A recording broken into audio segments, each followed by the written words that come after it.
Welcome to the Studio Talk podcast.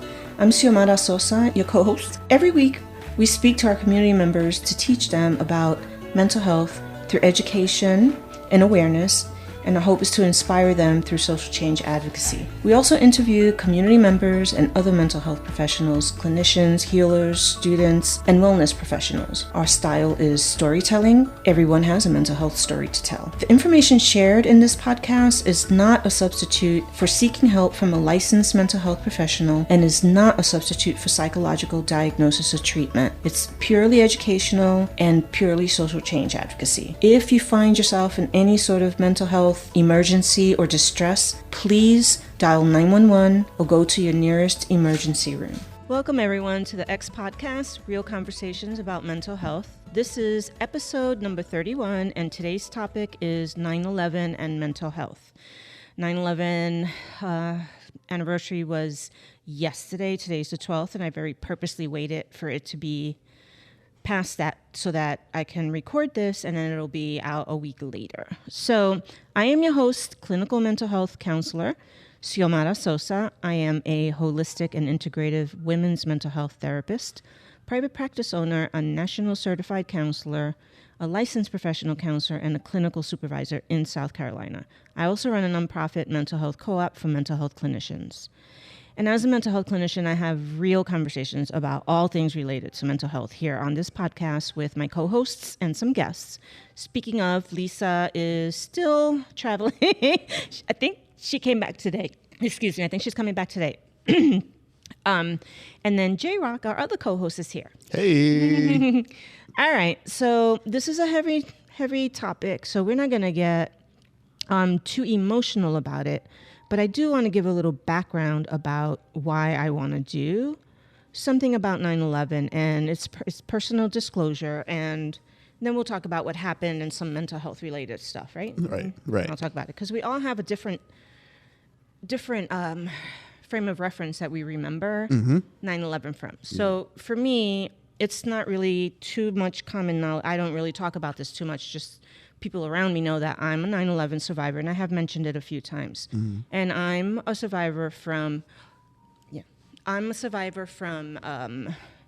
the Pentagon, which never really got much talked about, isn't, something that people talk about much. And there's a reason for that, obviously. So when I was working actually in Washington, D.C., the Pentagon is one of those places where it's not much talked about, people don't talk about it much, and there's not really a whole lot of media surrounding it. It's all done in it's a little different. So for me, of course, everyone knows I was stationed at the Pentagon. I worked at the Pentagon when I was in the Army before I joined the Air Force. And so, after I got out of the Air Force. And so while I was working at the Pentagon, I was stationed at Fort Myer, which is in the military district of Washington, D.C. So my whole stomping grounds was the Department of Defense, Capitol Hill, Washington, Arlington Cemetery. I was stationed where Arlington Cemetery was. At the time, it was Fort Myers. Now is Joint Myers and Henderson Hall with the Marines. And it was all a beautiful experience for me. But then, of course, I got out, and I was a civilian. I became a civilian when this happened. So I lived there. I bought my house. I was living there, and I used to go to the Pentagon every day, right?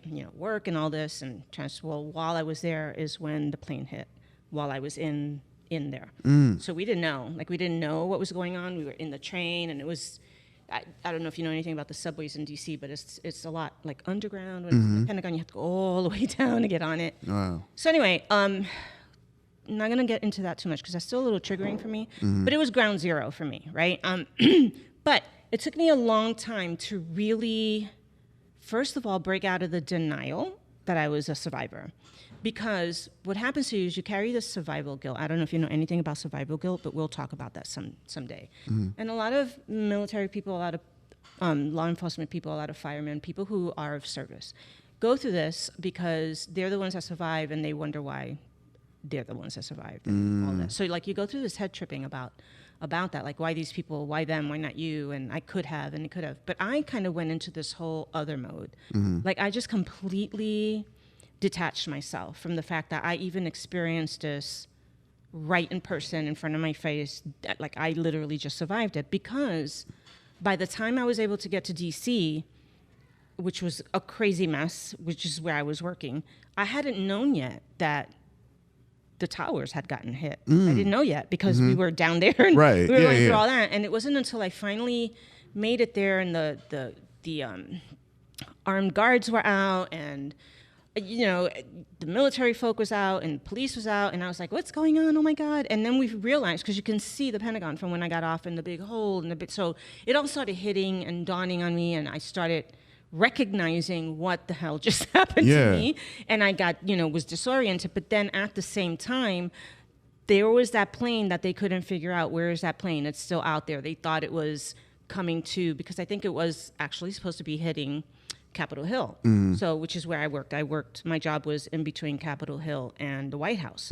So because nobody knew what was going on, the whole fear was that the plane is up there, is going to hit one of these two, right? Because it just hit the Pentagon. Yeah. Where else is it going? They can't figure out where it's at. So the whole fear and the whole trauma was about, where's this plane going to hit? Is it going to hit us? Is it going to hit D? And DC's tiny. Like it's tiny. Yeah. So, the plane goes down, everybody goes with it. Right. It was a madhouse. But from that was just a day of, I didn't get home till midnight. It was just panic. And then, I'm from New York City. I was born before the Twin Towers went up. I remember the Twin Towers being built. And I remember that being such a big deal and watching them go up and, be what they were, what they stood for. And then watching on the news how they had I just found out that had just happened to them. Yeah. And then, of course, the next thing that they figured was the plane that we thought was going to hit Washington, D.C. ended up in Pennsylvania, and that one hit. Yeah. But all of this to say that all of that happened, and I never once stopped to think I'm a survivor. I survived this, that, and the other. I just didn't want to.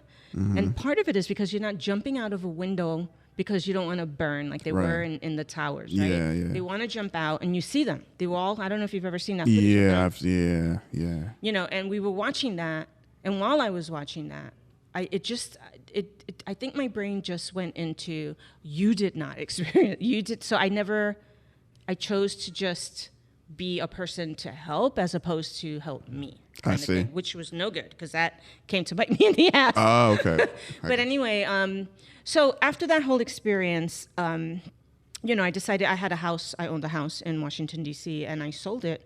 And one of the promises that I made when it started to dawn on me more and more and more that, oh my God, I'm a survivor. Because I think what people forget is that the days after that whole situation happened, the smell is still in the air. The air is still the same. Yeah. You can feel it. You can smell it. You can see it. The entire life as we knew it was not the same. There were guards everywhere, Army Guard everywhere. There was police everywhere, and transportation was different. It was just a whole different reality.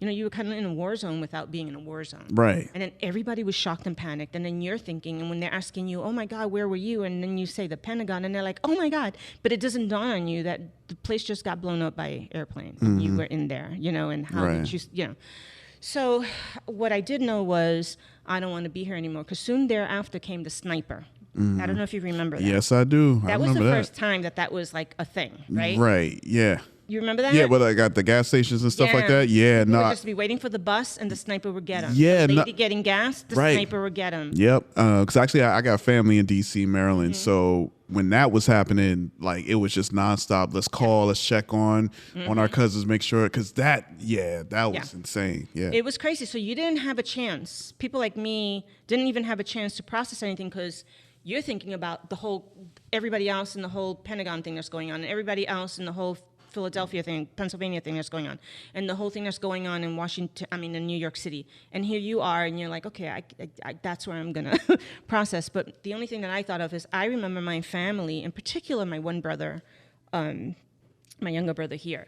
I wasn't they were all trying to contact me. My mom and my dad were in the Dominican Republic. They were all trying to contact me. And, we're one of those typical Latino families who talk to each other every freaking day about everything, right? And then they could not find me. They could not find me. They could not get a hold of me because, the phones were down. Yeah. The phones were down. Right. You can't contact. You can't. No, nobody knew anything. And then I guess whatever news was going out, that was during the time of the 24-hour news. So whatever was going out was just going out, and nobody could figure anything out. There weren't really very many answers. But all I know is that my parents, they had not long before that, they had moved to the Dominican Republic. They had their little condo there and everything. And they were just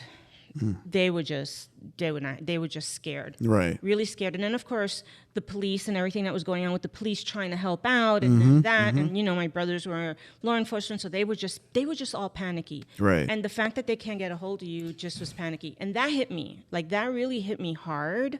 And I was like, we can't do this, and this can't be this. I can't. My parents can't do this. We can't do, like, that's all I kept thinking, and I think I just fixated on that. Yeah. And said, I'm selling the house. I'm selling my house. I'm moving, and we were going to move to South Carolina. We really wanted to move. We were actually moving to Miami, but we were going to stop in South Carolina for a year before we did that. Okay. So my parents came.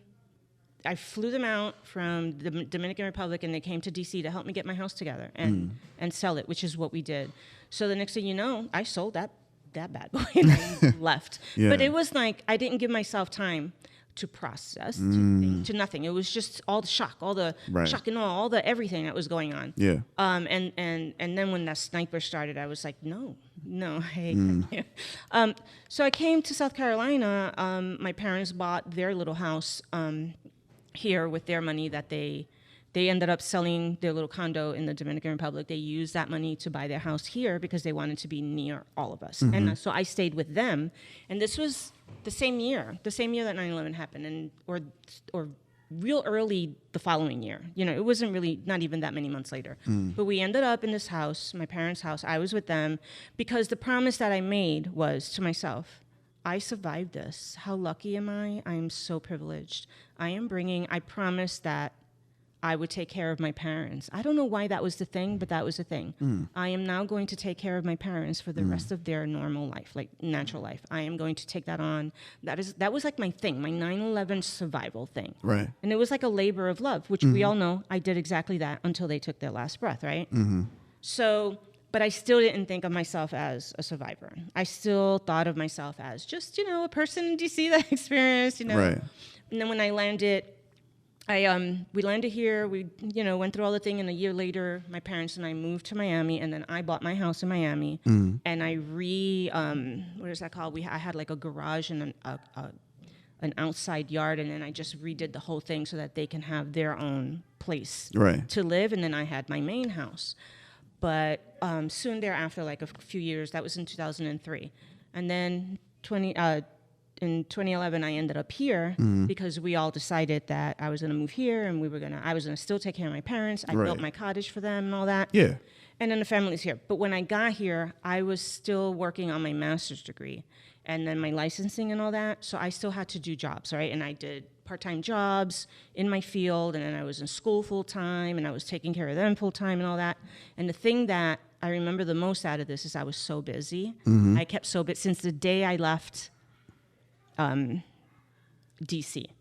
I kept myself so busy with so many big major life things. I never stopped to process that trauma. I never stopped to really do anything about it. So until I landed here in 2011, and then by 2012 I was working with a colleague, Frank Roos, a clinical social worker who's a Navy vet, and he worked down in the brig here, and he was building up these groups because all the guys were starting to come back from Afghanistan and Iraq, and they would just rot with PTSD and all kinds of stuff. So he started the support group called Friends and Families of Veterans and Veterans, so something to that effect, of combat PTSD. Remember I told you it was a little different. Right. Yep. So he's like, hey man, you want to help me with this? Because he's like a super cool hippie guy that I love. You want to help me with this? You seem to really, because I had a whole nonprofit that I was doing then it was called You Are Strong, for Health and Human Services for service members that were coming back and needed help and all that. So I had that whole thing going, and he asked me, he said, you want to do this? Because I need some help, and I need somebody who does this kind of thing. And it's just a support group, but we're going to bring, so I did. So when I was there, and I was doing these groups for him, and they were very, very, very successful. Like the friends, the families, the girlfriends, the wives, and the veterans would come, and that would be really very healing for them. But it took about 6 months of me acting like, hey, I'm here to help you. I'm here to do it. Finally, I don't know, in one of the support group meetings, I was talking about something that was 9/11 related. And then like it came out, like it all came out. It all came out. And I was usually like the well put together, group facilitator with Frank and whatever. And then it all came out, and I was just sitting there like numbed, right? because I couldn't hear what was I couldn't believe what I was hearing myself say. Right. And all of them, like all the guys, all the girls, everybody, it was like a collective, it's about time, because you know you're one of us, right? And like when they said that, I'm like, no, but I never served in Afghanistan, or how dare I, whatever. And they're like, dude, you were in ground zero when this shit happened. Yeah. And the whole time that you've been here helping us, we've been helping you. Like, we've been helping you deal with this and get through this. So because I didn't have PTSD, I still had the trauma. I still had the PTS, and it was just coming out in all these other kinds of ways. That's how I started my healing. But it took me like how many years, from 2001 to that must have been 2012. That's all the years. Wow. Yeah. So that's why I'm really big on working with trauma-based stuff. Yeah. Especially for service members, anyone who serves. Right. So I just want to give a little background for people who are listening, because in reading this, I realized so many people were so young right now and or not born yet. So yeah, it's crazy. Yeah. I shake my head at it. I'm like, oh my gosh. So when you say you're 9/11, they're like, oh, whatever. Like they get it, but they don't recognize. Right. Yeah. So I'm going to talk a little bit about what happened that day, and then we'll get into some of the mental health issues. But I wanted to tell that story because I never tell that story. I very rarely tell that story. I think I do it now because I've done so much work on it, like so much work about it, on it, around it, under it, over it, and I'm still have to do it. And it's one of the things that pisses me off is that because, first of all, when people are talking about 9/11 around me, like they were there, they had a cousin who has a sister who has a brother who was at the store down the road, like, that kind of thing. Right. Oh, when you start seeing, like, I get off of social, I always take a self-care day, like I did yesterday. I stay home, I don't work, I do nothing.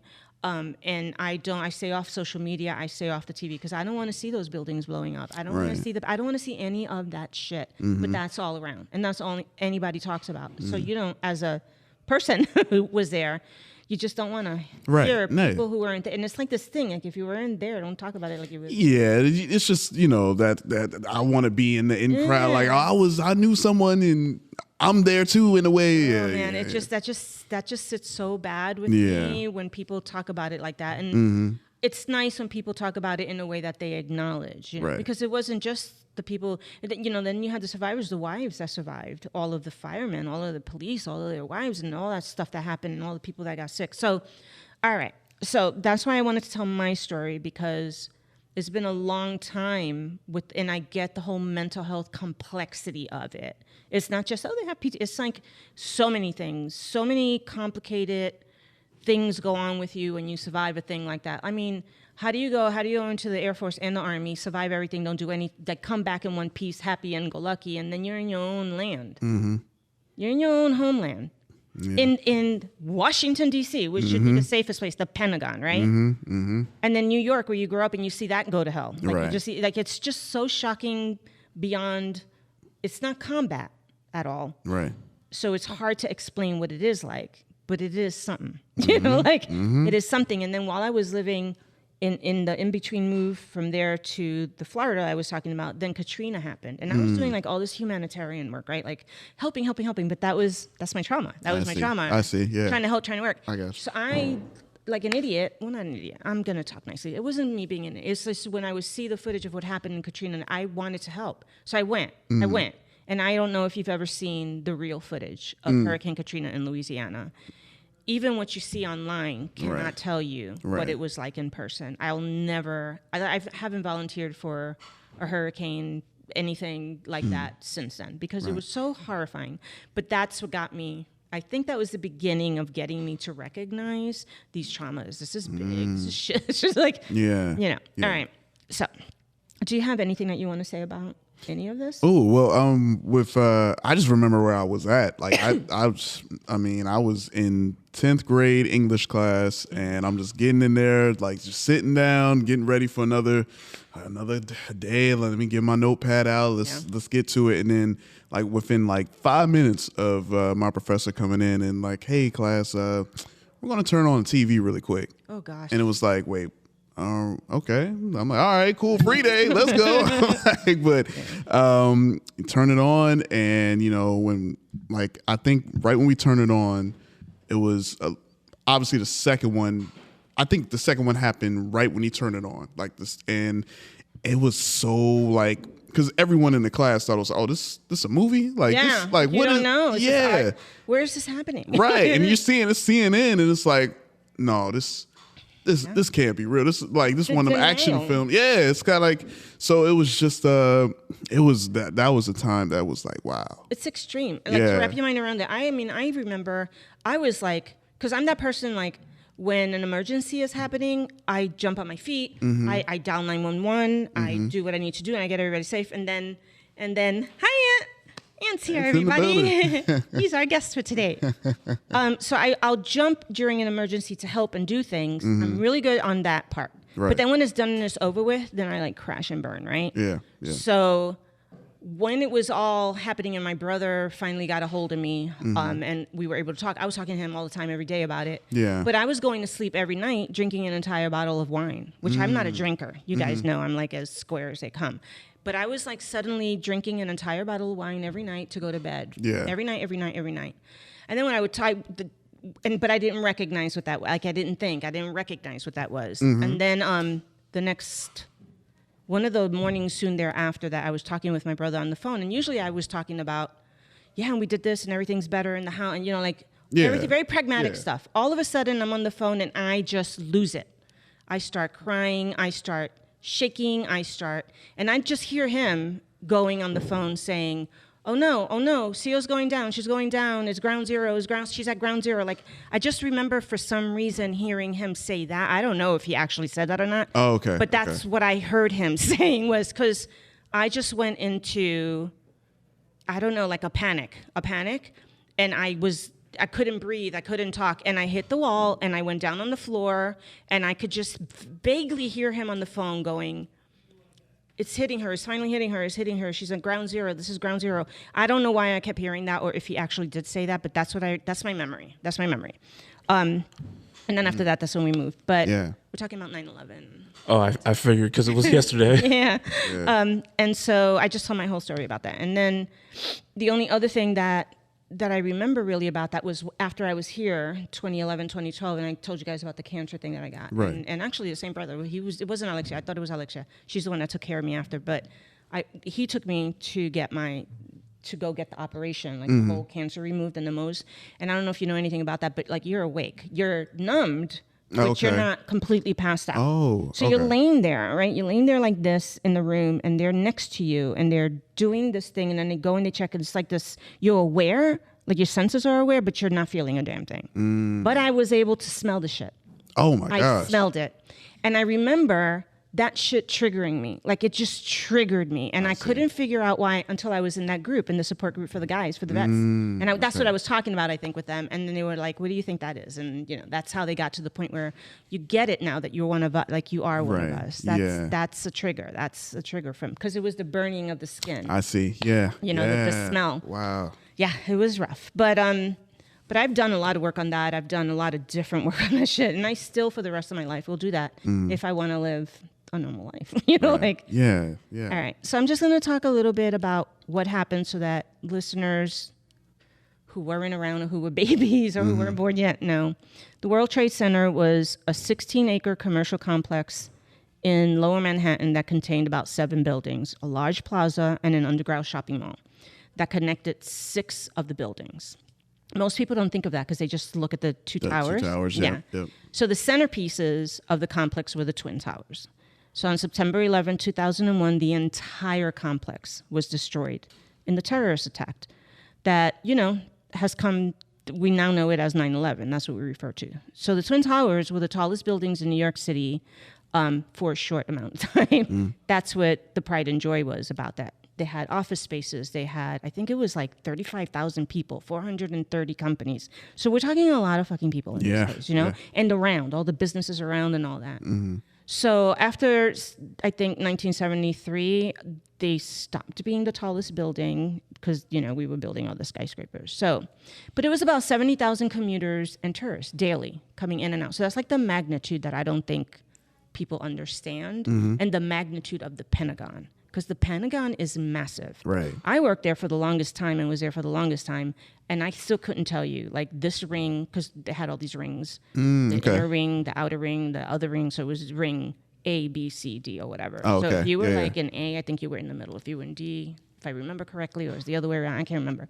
But it's massive inside, it's massive outside, and it's just a massive place. Right. So when you see it on TV, you can't really appreciate how big these these things are. Right. So when they did what they did, and this is what I'm going to talk about. So the towers were massive. Okay, let's see. This is important. The towers had been the target of the attack before 9/11. I don't think a lot of people know that. Did you guys know that? The only thing I remember was the other World Trade Center thing that happened in mid-90s. Yeah, in 1993. That's what it was. It's this, yeah. Okay. So terrorists with links, we're not going to talk about the groups because we already know what all that is, and that's not necessary, right? The van parked underneath the World Trade Center. 6 people were killed, and thousands were injured. And that happened in 1993. So 9/11 wasn't the first time that it was. 9/11 is big because they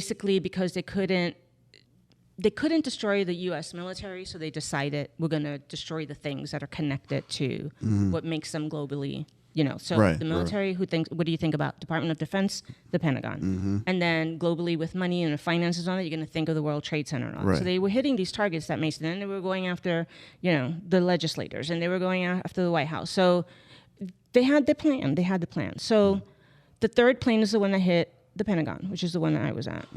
So by the time I got out, all that other stuff was just crazy. Anyway, so I just want to stop there and take a breath because this can be a lot. No, I guess. You guys, if there's anything that you want to say about it or anything that you want to ask about it before.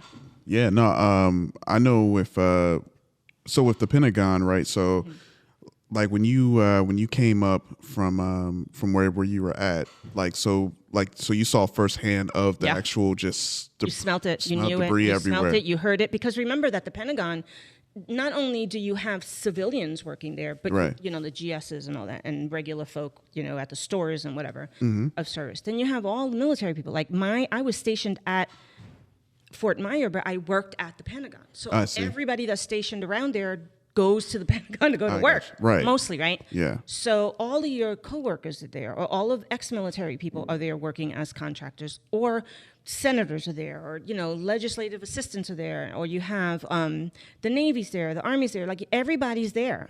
So when it hit, all of the people that you're thinking about are not just like the guy in the office across the street. Like these are people you've done your duty with. Or served with. All of that. I got you. Okay. You know what I'm saying? Yeah. So, and then the way that it's built, it's one of those buildings that's just, it's a very unique building. There's no other like it. So it has the rings, the inner rings and the outer rings. And depending on where you are in those rings is going to get you to where you need to go. The side that they hit was the side, like I was on my way down getting into the subway to go into DC.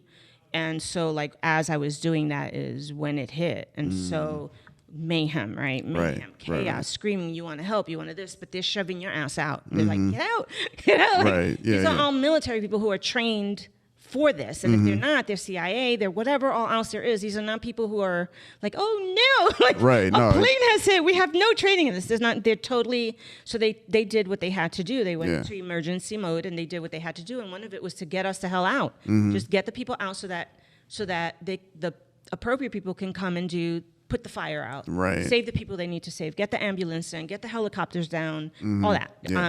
And then if you've ever been in DC, like when you drive by the Pentagon, the side that got hit is the side that you see. So you can't drive, that's the only side really that like the main highway's on. So as you're driving, everybody who was driving that day had to have seen that shit happen. Yeah. And the gaping hole and the crazy military, stuff going on. So it was just not you. It was just everything and everybody around you. And if you live close by, you can smell it, you can hear it. Right. It's like, there's almost like a bomb. Well, it was, and it was just nothing that you would ever think those of us that are privileged to live in the United States have ever really dealt with, right? Right. Yeah. Yeah, so, nobody knew. Like, we were all in shock. Luckily for me, the people around me, that's what they do. That's their job. Yeah. But trying to get me out of there was traumatizing. Like just trying to get me and people out of there. Getting out of there while you're in the train because it's all underground, you can't see out. Not knowing what's going on, you don't, you're panicking. And then getting out and seeing what you were seeing. Yeah. You could see the Pentagon. So you could see the whole side. You can see everything. It's not like you live it, you smell it, you feel it. You watch it, you hear it. That was the other thing. It's like the hearing everything, the screams, the yelling. It's very, very, very traumatizing. So it is what it is. So the attacks killed 2,977 people from 90 nations. 2,753 people were killed in New York. 184 people were killed at the Pentagon. 40 people were killed on Flight 93. So the numbers to me are just a big blur. Because to me, it's just beyond the number of people. Because all the people that were affected by the people that got hurt and everything that came after that. Of course, then Afghanistan and then, Iraq and everything else. So it's a thing. It's a thing. So the whole point in that, and this is part of the trauma and the mental health that we're going to talk about. So the terrorists did not have the capacity to destroy the United States military, right? So they set out their sights on these symbolic targets that, instead. And that's what they did. And they were successful, right? Because they really did some damage. The Twin Towers, as their centerpieces of the World Trade Center, that symbolized mostly the globalization of America's economic power. That's really, and prosperity. Yeah. So the one thing I do want to say about the Pentagon is, as the headquarters of the U.S. Department of Defense, that one served as a symbol of American military power, right? So it's thought that Flight 93 was headed to the Capitol building, which is the center of American legislative government. So you see how all of these things are very scary, right? Because you're like, oh my God, this is who we are. Yeah. This is exactly who we are. Like the three areas of us. So it was, very scary. So that's what happened. For people who don't remember or weren't born yet and wonder why, you should be respectful on 9/11, and even for people who were and remember it, should be respectful when they're talking about it. Because you don't know who the survivors are, or the wives and people of the survivors. You don't know. Right. So be real careful how you treat, how you talk, everything. Because these people have a whole different perspective on the world than you do right now. You just honor that shit. Right. Right. So mental health. What do you guys think about the mental health repercussions? Whoopsie. You good? Got to turn off the phone. What do you guys think about the mental health repercussions from that? Ooh, yeah. That was tough because it's just seeing it when it happened was just crazy as hell. Yeah. Because I had no idea what was going on. Yeah. Really? I don't know how old you were. I was telling TT that I was sophomore in high school, 10th grade. Okay, so I'm way younger than you. I was in 5th grade when it happened. And I was going to Windsor Hill Elementary. I want to say when the first tower got hit, they were like, pack your stuff, you gotta go. Yeah. Like off rip, they're like, y'all have to go home. Right. So I had no clue what was happening. So I was like, free day from school, I get to go and play Tony Hawk Pro Skater.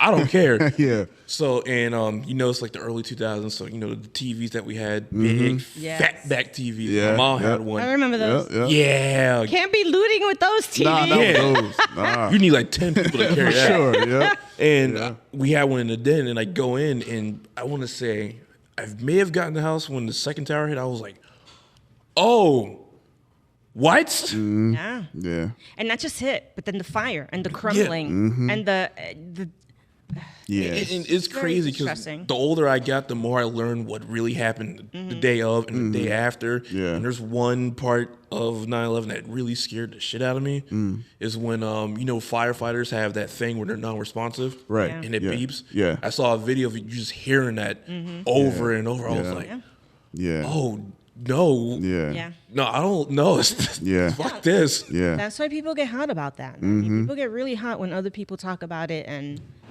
don't understand it's just a thing. To me, it's almost like the equivalent of, and because then of course you had everybody signing up for the military right away, right, to go fight these people and whatever. And then of course we got distracted with the other war. And then never in the history of America did we have 2 wars going on at the same time that lasted that long and people going on 2 and 3 and 4 tours at once, which are all my clients. Those are my clients. Those are still my clients, and the ramifications of that, the results of that, the mental health implications of that.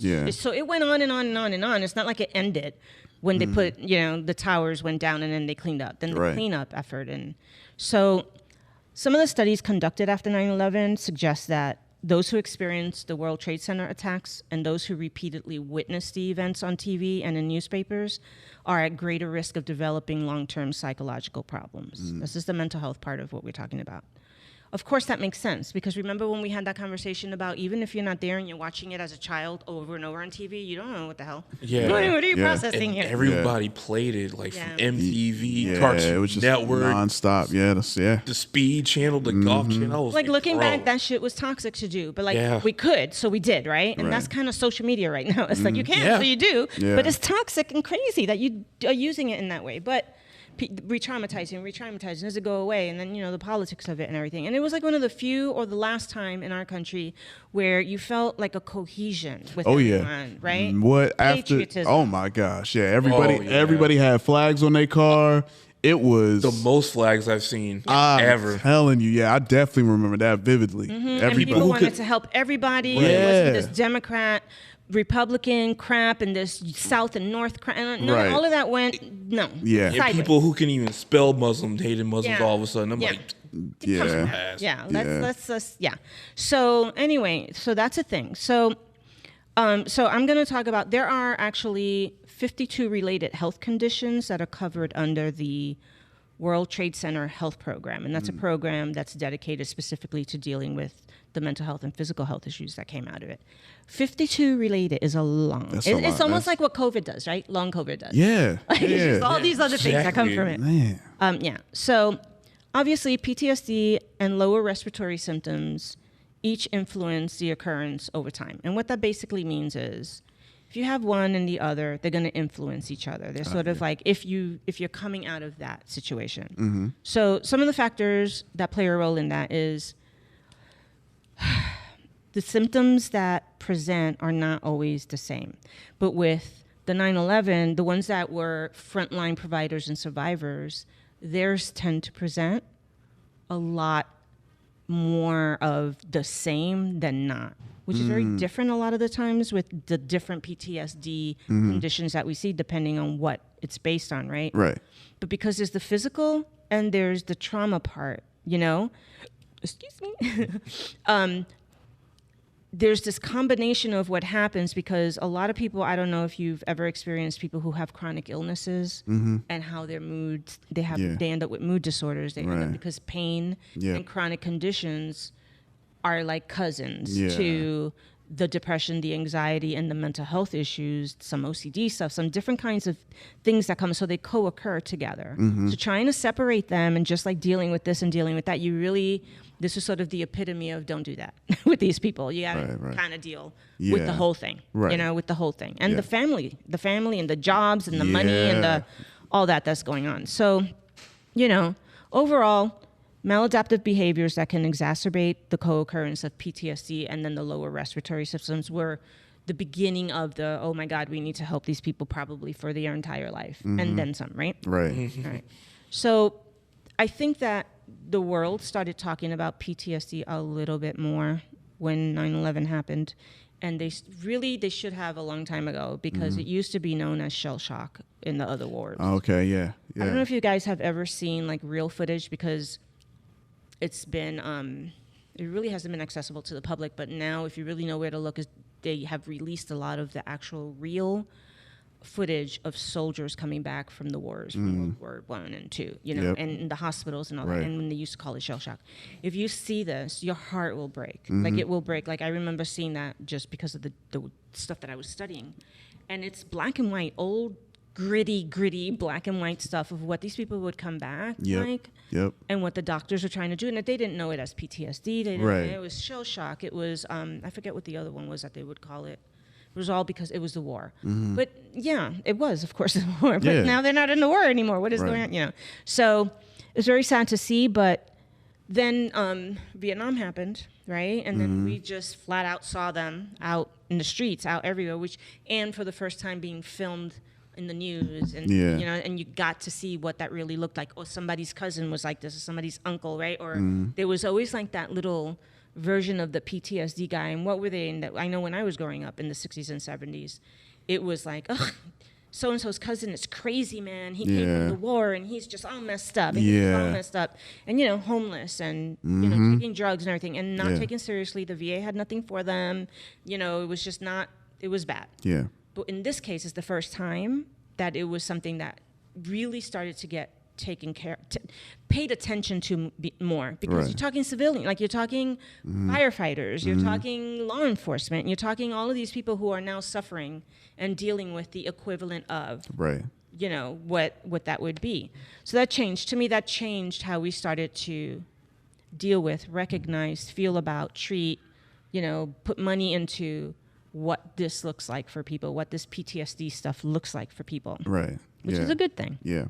All right, so we're going to stop talking about that for now. I just do want to say that some of the symptoms of post-traumatic stress disorder, some of the most common ones from 9/11, I'm going to put in my show notes if people want to really go in there and look at the science and look at the empirical data that shows what has shown up with PTSD with the victims and with the families and with the people, and some of the help. There's a lot of help that has come with that, so that's a good thing. Yeah. So depression, that's another one. 10 years after the attacks, 15% of the people who registered in these studies report still having depression. 10% reported both depression and PTSD. So it doesn't go away. Would it go away? Yeah. No. Probably not. Yeah. Substance use disorders, since the World Trade Center attacks, increased, obviously. And then people who had disorders prior to that relapse into it. So it's like just a lifelong challenge that they're dealing with right now. Right. So what do you guys think about, what do you think are some of the other things that are related to mental health and behavior and 9/11 that you've seen now that you've been from children to adults and you've learned more and you process things differently? Do you relate things that you see about 9/11 with some of the mental health issues that you see, or do you just think that generally everybody just needs to go to therapy, like I do? Everybody need help. Yeah, no, for sure. 100%. Stay off of the internet. Stay off of social media. Yeah. Social media is a lot worse than it was back then. Oh man, You see, even now with the stuff going on in Palestine, which I have to not be on social media because they show everything. Everything. It is tough to watch. Yeah, I can't. I mean, it's the case. Oh man, yeah, no, I'm with Ant when it comes to just therapy. I feel like everyone should go. I'm definitely open to it. I've been saying it because I just feel like I feel like I know I have certain things that I do that I'm like, okay, this is something that I may not have paid attention to, or I kind of always known, but it's kind of like, well, I'm coasting, I'm like, I could coast through it, but but like with 9/11, just like you were saying, social media is like really the big thing. It's a big worst now, because it's all comparisons and depending on what platform. Be the worst, right? Yeah. Whose little reel can be the most shocking and the most nasty and the most. I feel for the people whose jobs are not related, dependent on their social media activity and presence, because then they get down in the dirt. They get nasty and they go down in the weeds too, right? Like. I'm not going to mention any people, but you know who I'm talking about. Yes. They just get all dirty in there because it's almost like, is this because that's all you know how to do? Or is it honestly because that's what the work requires? Like, does your work, is it connected? Thank God mine doesn't. Right.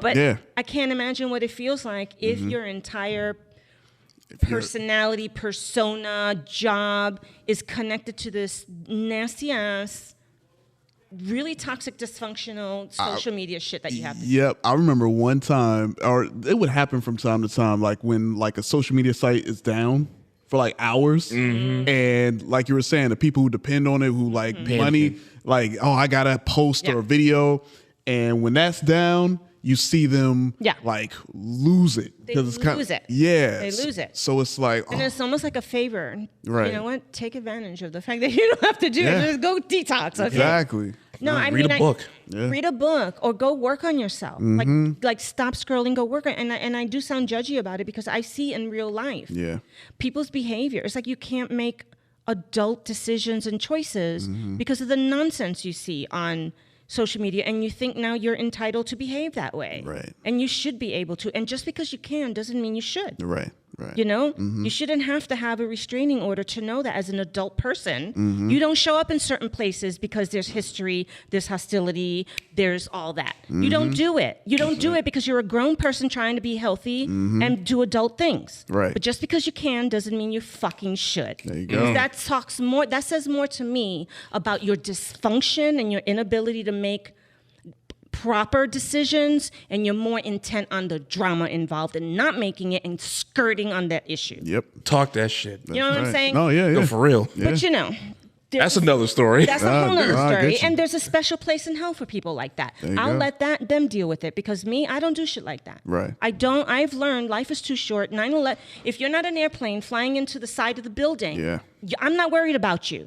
Just back up all the way the fuck back, because Yeah. you're not an airplane flying into my building. Right. So nothing that you're doing and saying is going to matter to me. Leave me alone, leave my family alone. That's my motto right Right. now. Yeah. Don't disturb my peace. There Okay. you go. Right, That's protect your peace. That's Protect right. your peace. Give me And peace. make adult choices. We're not 10 Right. on the freaking high school. You know, Yeah. like, make adult decisions, because people are seriously dealing with bigger things in this world. Not whether or not you could and you should and you. Right. Come on now. Get. Yeah.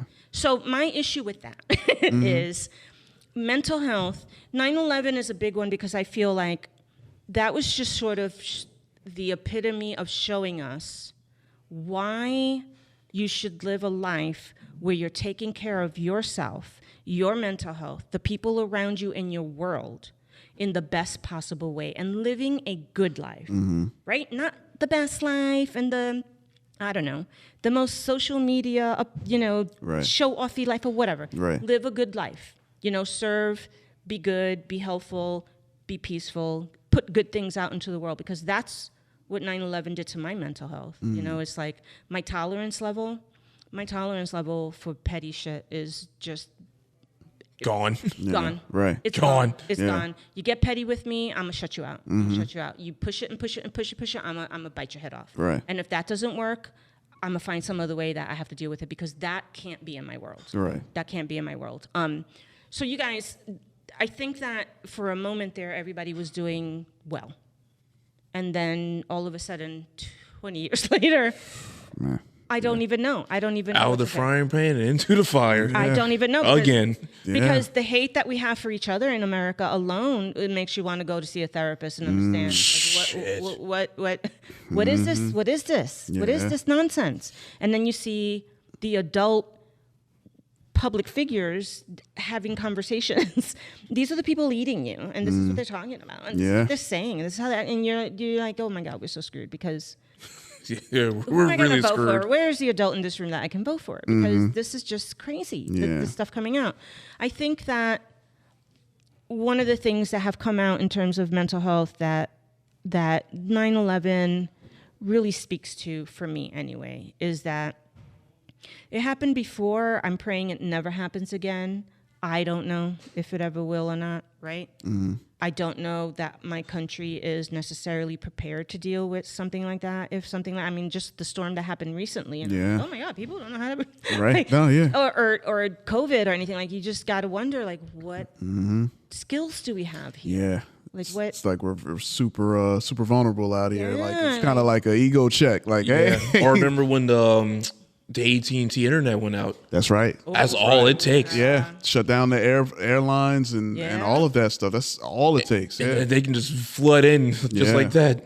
No, you're right. Hope no one listens to Yeah, this. people need, So responders display, and by responders, I mean first responders. We all know who they are. We all love them, right? So they display a wide variety of mental health concerns, and some of the specialties can diagnose and treat a lot of the relevant mental health condition. And this is not just stuff that goes on, like everything from 9/11 to things that are smaller, lesser scale, but still as traumatizing, still as problematic, right? So some of the concern for responders in particular, right? Post-traumatic stress disorder, because that's the one that we need to normalize, because that's a normal response to some major trauma. Right. And then there's depression, adjustment disorder. That's the one I talked about that we like because it gives people that 6-month window. So you just, like I had with my dad and all that stuff going on. And then after 6 months, it tends to resolve if you've done your therapy, if you've done your self-care, if you've done what you need to do, and then that diagnosis goes away. Right. Because what you don't want is to go from adjustment disorder into major depressive disorder or some kind of episode. You want to deal with it while you're in that adjustment disorder phase. Right. Yeah. And that almost always happens like immediately after the thing, right? So Right. immediately after the car crash, immediately after the divorce, immediately after the estrangement, immediately after the death, or whatever, the plane crashing, whatever. Yeah. Anxiety and panic disorders and substance use disorders. Those are the most that came out of 9/11. Those are the most that are lingering the most now. And I feel in America, those are the ones that we have the most prevalent in general. Yeah. What do you guys think? No, I 100% agree. Yes. Big time. See it every day, and it's getting worse by the minute too. It is. I see that, and I hate to say it, but in my field, like I see that. I see that. I see. It's like, it's getting less and less and less to the amount of people who are actually working on themselves, doing the things that they need to do so that they can live healthier and be, better. Right. And I see more of the people behaving badly and thinking that that's normal and that's okay. Right. And there's nothing wrong with it. Yeah. Or being unhappy and lonely, estranged, bothered, triggered, all kind, and that's okay because all the rest of us are too. So, and that I'm not judgy about. I just think that sometimes when you're in it, you don't even know that you're in it. Right. And you need the people around you. Yeah. To say, hey, man. Right. Hey. Yeah.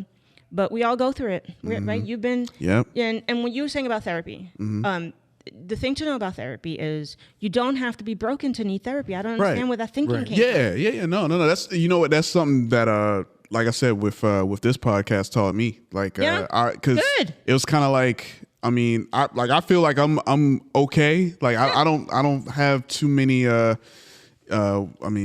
knock on wood for right now. I haven't had like any type of anything like diagnosed. Right. So anything that I've gone through, it's kind of like I've, in a weird way, or maybe not weird, depending, I'm talking out of my mouth right now, but like just figuring out on my own and realizing kind of like I've been meditating, but not realizing I'm meditating. Yeah, and that's very, very, very healing. Yeah, and not even knowing I'm doing that, or like, okay, cool. You know what?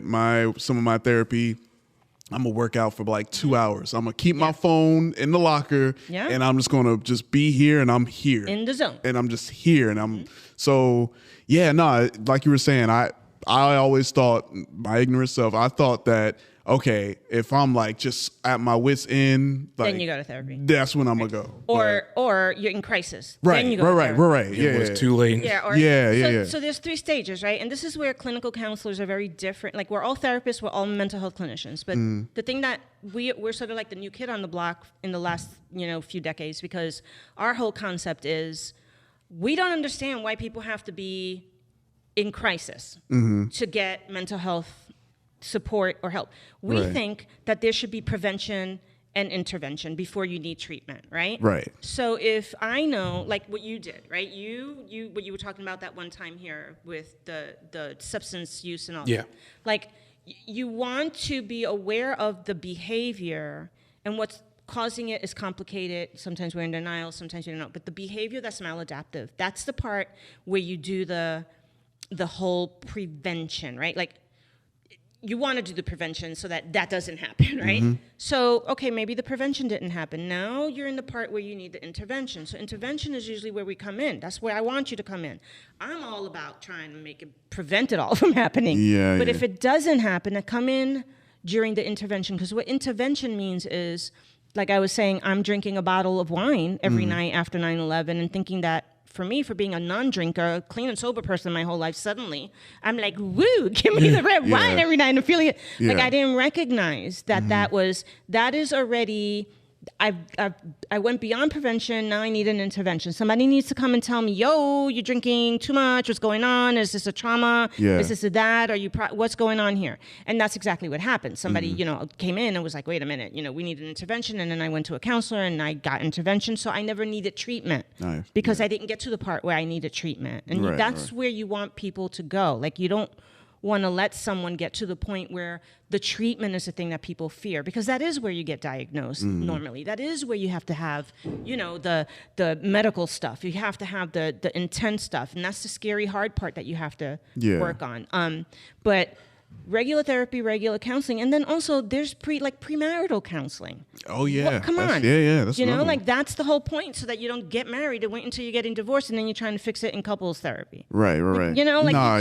Pre-counseling will help with that, and with anything else, you want to do a little prevention, a little intervention before you do treatment. That is what therapy and that is what counseling is for, and I feel like the whole United States could kind of use. Yeah, because we've all been through some stuff, And 100%. You can't go through 3 divorces and think that you have nothing to go talk to a therapist about. It's all their fault. I did nothing. No, it doesn't work like that. It's not me. I'm not the problem. Not me. Nobody talks to me. I've left a trail of discussion, but it's not me. It's always people and the way they treat me. No, maybe they don't treat you like that. Maybe there's a reason. We don't know. But you have to go and figure out what is it about that. And even if it wasn't your fault and it was everybody else's fault, it leaves a scar. Right. It changes you. Yeah. So maybe you need to go talk about that and figure out, so that you don't carry that shit into your next relationship and it plays out, because that shit plays out and shows up for the rest of us. For sure. For sure. Absolutely. So very important. So, all right. So mental health clinicians, what do? These are the services that we provide. 9/11 folks got this. This is really a big deal for people to understand. This is what we're talking about when we say go get some. It's like going to the doctor, right? So mental health clinicians offer annual mental health monitoring services, right? And as far as 9/11 goes, it's to the tens of thousands of rescue and recovery working, because there's tens of thousands of them. Yeah. They offered this to them. This includes law enforcement, emergency medical workers, construction and iron workers, asbestos handlers, because we know there was a lot of that, and other responders. So they assess an overall well-being and then provide basic benefit-related services. This is the idea behind all of this. Yeah. So some of the variety of the tools that help, right, include they're going to give you a diagnostic evaluation. And in their case, they're going to evaluate the breathing, all the physical stuff, and they're going to evaluate the psychological stuff. Yeah. Then they're going to offer individual psychotherapy, right? Sometimes the psychopharmacology, which is mental health medication, which people have no idea what that is, and they have all these opinions about. People really have opinions about that, and they have zero fucking idea what they're talking about. Exactly, right, 100%. It's incredible. 100%. Antidepressants are not happy pills. Otherwise, they would be on the streets being sold left and right. They are not happy pills. They do not make you happy, even if you have clinical depression. They help with the physical symptoms of depression, and they help get you online so that the therapy can take, so that you can hear it, so that your mind can be right, so that you can do that. That's all that does. It relieves symptoms. Anyway, they do that, and then there's group therapy, which I love, and I would like to get back to. Very helpful, because groups, very supportive. Yeah. What do you guys think is the enduring legacy here from 9/11? Ooh, boy. The legacy. Oh, wow. Well, I mean, you kind of made mention of it. The thing that I remember the most is that everyone coming together, seeing, it didn't matter. United front. Right. Your background, everyone wanted to help. Everyone was American. Everybody was American. Everybody wanted to help out in any way they could. So, if it's, going up there to volunteer, I've seen mad volunteers hey, I want to be a firefighter. How can I help? Let me help my local fire department. Police, that's one thing. Not to be funny, but I know you watched this, the SmackDown after 9/11. Oh yeah. A lot wrestling. Of right. It's all of the tribute. Yeah, and Lillian Garcia sang the national anthem. Yeah. Everybody was cheering. Oh yeah, everybody. All the tributes. I was shows. America. Yeah, it was. So that's 100% the legacy that I remember vividly. Was just everyone together. So it was an overwhelming share of Americans who are old enough to recall the day, remember where they were and what they were doing when they heard the news. That is a fact. Everybody will tell you, I was picking a flower. I was talking on the phone with so-and-so. Yep. My glasses broke and I heard the news. They remember. You don't not know where you were. Yeah. If you were little, right? However, an ever-growing number of Americans have no personal memory of that day, either because they were too young or not yet born. That hurts me. That hurts me because it tells me that those of us that were around are so busy being messy out there and not doing meaningful work in the world that they're not passing that legacy on to the younger people. Like, I feel like they should start young in explaining and instilling that honor, that whatever it is with the younger folks, so that they're not growing up going, oh, 9/11 was a thing that happened. I don't remember it. I wasn't like, you should know that, like, Bora Bora, like, know. Yeah. You should know that. No, yeah. That's a good point. It is like you're saying, it does feel kind of weird because it's kind of like, like the kids that were born or wasn't born, they're like in their 20s right now. So it's kind of like, whoa, and I think about my grandmother. She remembered she was in the kitchen when John F. Kennedy got assassinated, and she was watching it. And she, like, before she, God rest her soul, like, before she, like, passed, she would always bring that story up because she remembered the day, and she would show me she was cutting, like, lettuce or something. She, like, ended up cutting her finger when she saw it, and it was so, like you were saying, it is like wow, like crazy. Because my grandma, God rest her soul, I'll never forget when she lived all the way in Andrews. She had a frame of JFK in her house. Right. Yeah, everybody did. Yeah, everybody grew up with it. But my mom was like, she remembered where she was because that was like 1960. Three. So my mom was like 10 years old when it happened. Yeah. And she was like, I remember where I was because, like, the world just stopped when it happened. Right. So I agree. It's kind of like, not passing that legacy down. It just History's feels being forgotten. Yeah. There you go. Exactly. Or minimized. Or sort of like, oh, it's Patriots Day, which I'm glad they're calling it that. It is Patriots Day. Everybody should be doing something patriotic that day. Yeah. Not just going shopping for whatever's on sale like they do on Memorial Day. Don't get me going on Memorial Day, okay? Because I really...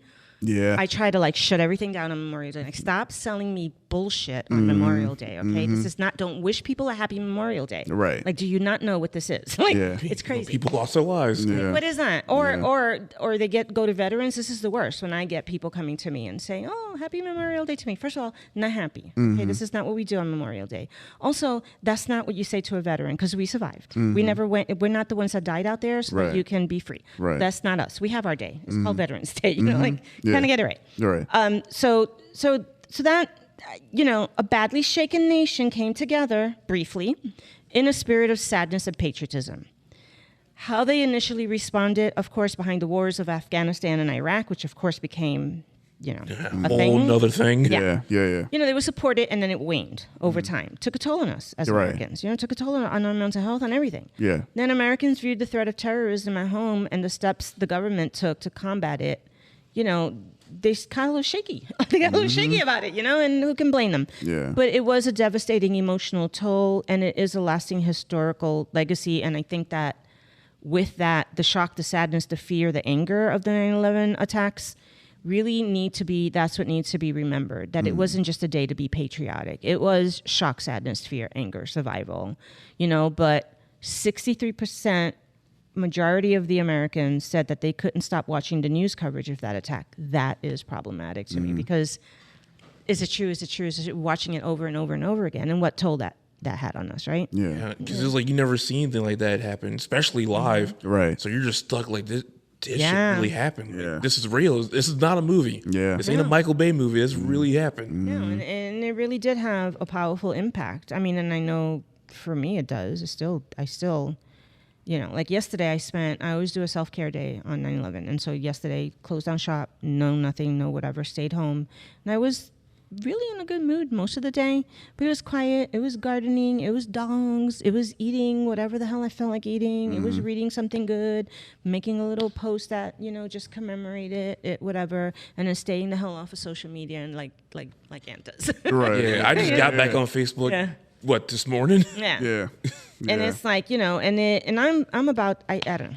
I think I might shut mine down. I don't know. I don't really need it or use it for anything. So I don't understand why I'm still even on. Like my friends and family that are on there, I actually talk to on the phone, and text and whatever. So I'm not sure why I need Facebook anymore because I talk to them all the time off of Facebook. So Right. I don't know. Facebook's mostly bullshit anyway. Yeah, it's like, Yeah. I don't know. I might shut that down. The work ones, they'll always stay out because clients and people go on there and they read the important stuff. We'd never interact with each other. Right. Ever. Like, Yeah. we never interact with each other, but we're all always going on there for information and stuff. Yeah. Anyway, guys, so any last words about this before we wrap it up? Man, Take care of yourselves. take care. Yeah, Real 100%. shit. Yeah, no, 100%. Everything Life that, is getting terrible. Every day is a new horror. yeah, everything that you've touched on is definitely just just another thing that people can like look for. The information that you're putting in the show notes is very very important for the people out there who's kind of like how do I go? start? Where would I navigate? So Yeah, the show notes will have all the resources that are relative to this topic and also just general resources for people who are looking for things. And it'll also have all of the references for all of the studies and everything that goes into detail so you can really Right. get into the details of all of it. Yeah. But I think I just wanted to touch on the gist of it. And to just never forget that everything is relative to your mental health, everything. So if you're saying, let's whatever Patriot Day, then what you're saying is Mental Health Patriot Day, because you can't have a Patriot Day without recognizing all the mental health implications of that day, And it's kind of like that with everything. So, guys, thank you so much. Thank you. Lisa comes back next week. All right. So I'm going to try to think of something fun that we can talk about with mental I health. like it. Next week, yeah, she sent me a text. I am gonna be there next week. So I right. really got, and it's nice to have another clinician talk about the clinical stuff, So Right. Yeah. so you guys, thank you so much. Everyone course. who's listening, thank you so much for listening. We really hope that you got something out of this. Thank you for listening to my story about 9/11. I don't really talk about that much, but now the whole world knows it. I just talked about it. But take care of yourselves. Take care of your mental health. Good night. Thanks for listening to the X Podcast with me, Xiomara Sosa, clinical mental health counselor, licensed professional counselor here in South Carolina. We hope you enjoy our real conversations about all things related to mental health. You can check out our show notes for reference, resources, and other show-related information. If you found value in our conversation, we encourage you to join us weekly as we discuss different mental health topics. You can head over to the X Podcast website at www.studiotalkpodcast.net and send us a message from there, as well as sign up for our newsletter. Our email address is studiotalkmentalhealth@gmail.com. You can also subscribe to our podcast and leave us a rating and review at blueberry.com/studiotalkmentalhealth. And send us a text or call us at area code 843-695-9974. Please recommend our podcast to your friends, colleagues, family, and networks. Thanks for supporting us.